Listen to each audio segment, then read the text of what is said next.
Labas rytas. Šiandien grįžtu su įrašu apie meilę savo, kas yra labai jautri tema, todėl kad daugelis ir aš pirmoji, labai daug metų meilę savo supratau klaidingai. Man tai atrodo labai egoistiška. Kaip taip mylėti save, o juk kiti, o juk vaikai, o juk vyras, o juk šeima. Ir ypatingai, man atrodo, iš tas pinklės patenka mamos. Su ypatingai mažais gimusiais vaikučiais, juk jiems tiek daug reikia dėmesio. Ir rūpintis, ir valgydinti, ir migdyti, ir nešioti. Ir tada gaunas tokie spąstai, o tai kaip aš juk negaliu nesirūpinti vaikų. Ir be abejo, kad negalim. Mažais vaikais reikia rūpintis labai labai daug laiko, visą dieną, visą parą. Laiko mamai nebelieka.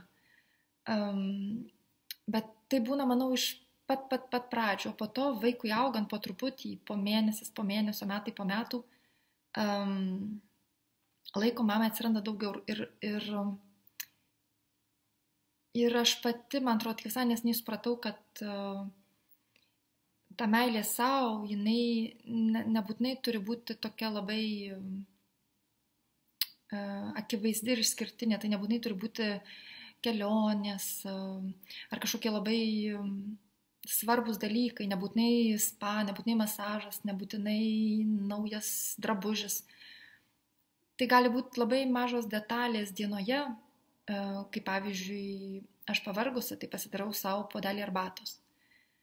Ir tai svarbu mums pačioms ir patiems, nes tai yra dėmesys mums. Bet tai dar yra svarbu vaikams. Kodėl? Todėl, kad vaikai auga su modeliu. Ką tai reiškia mylėti save? Ką tai reiškia rūpinti savimi? Jie nemato mamos nusivariusios arba tėčio, nusivariusio nuo kojų. Jie mato modelį, kur tėvai savimi pasirūpina. Ir jiems parodo ateityje, kaip jiems patiems rūpintis, kai jie pavargia, kai jie pikti, kai jiems nuobodu, kai nepatinka darbas, kurį dirbam. Ką mes su tuo darom? Kaip mes kiekvieną akimirką atsigręžiam į save? Jo? Kaip įsiklausom į savo vidinį širdies balsą, ar ką su tuo darom? Ir kad ir koks būtų pasirinkimas, visi yra vienodai geri, todėl kad tuo metu, vadinasi, esate ten, kur galite būti. Bet labai svarbu tai daryti sąmoningai.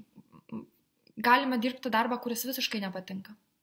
Vien dėl to, kad atneštumėte į šeimą papildomų finansų, kur jums reikia, kad gyventumėte name, kuriame gyvenate, arba toj miesto dalyje, kurioje gyvenate, arba galėtumėte vaiką išleisti į darželį, kurį pasirinkot ir kuris galbūt yra privatus, už kurį reikia mokėti.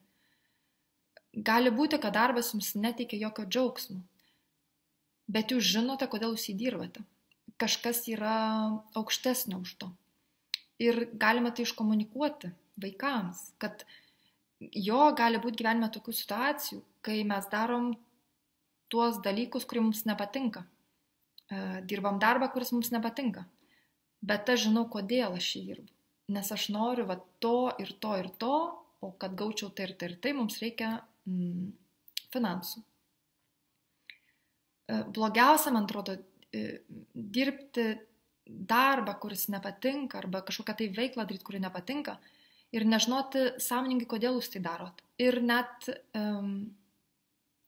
nebandyti to keisti, todėl kad tada sumodeliuojam žinutę, kuri būna visiškai kitokia. Žinutė yra gyvenimas sunkus, gyvenimas sudėtingas, gyvenimas nuobodus, nieko jame nėra gero, nes reikia eiti į mokyklą, po to reikia eiti dirbti darbus, kurie visiškai neįdomus ir ten galvojam nuo ryto iki vakaro, kaip jų išvengti.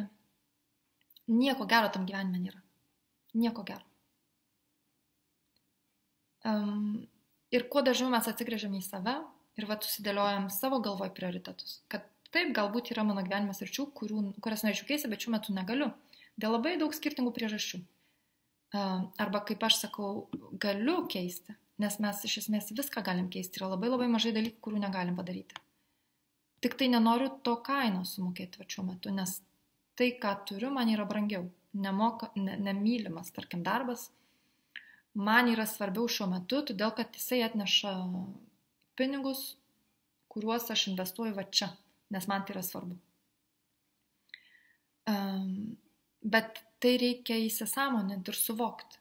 Ir tam reikia atsigręžti į save, kad žinotumėm, kas mums svarbu, kur mes norime eiti, kas mums miela, kokios veiklos mums patinka, kur mums gera, kur mums natūraliai gera, ir tada mes patys prisisemėm daug vidinės šviesos ir energijos, kurią galim pasidalinti su kitais. Nes kai mums gera, kai iš vidaus gera, tai yra užkrečiama. Taigi žinutė apie tai, kad labai svarbu atsigręžti į save kiekvieną akimirką, čia ir dabar, ir susivokti, kodėl mes darom tai, ką mes darom. Tai, kad šalia mūsų gyvena daug mažų padarėlių, kurie netaip jau ir girdi, ką mes jiems sakom, bet viską mato ir įsisąmonina, pasąmoniai jų lieka modelis mūsų gyvenimo. Tai bet kuo mūsų pačių gyvenimas aiškesnis, nebūtinai tai reiškia be rūpesčių, linksmas, kažkoks tobulas, ne. Kuo jisai sąmoningesnis, kuo kiekvienas gyvenimo žingsnis yra labiau pasirinktas, apmastytas ir priimtas toks, koks yra dėl jums patiems artimų priežasčių, tuo labiau vaikai tą modelį įsisąmonins. Tai taps jų pasąmonės dalis. Jie taip gyvens net negalvodami apie tai. Tai taps jų modeliu. Tai štai kodėl taip svarbu sąmoningai gyventi. Dėl savęs be abejo, bet taip pat ir dėl vaikų, nes mes jiems perduodam savo modelį. Mes jiems perduodam kaip palikimą, bet nuo mūsų. Ir man atrodo, sąmoningumas yra viena iš pačių brangiausių dovanų, kokią tik galima kažkam perduoti. Geros jums dienos, geros savaitės. Iki.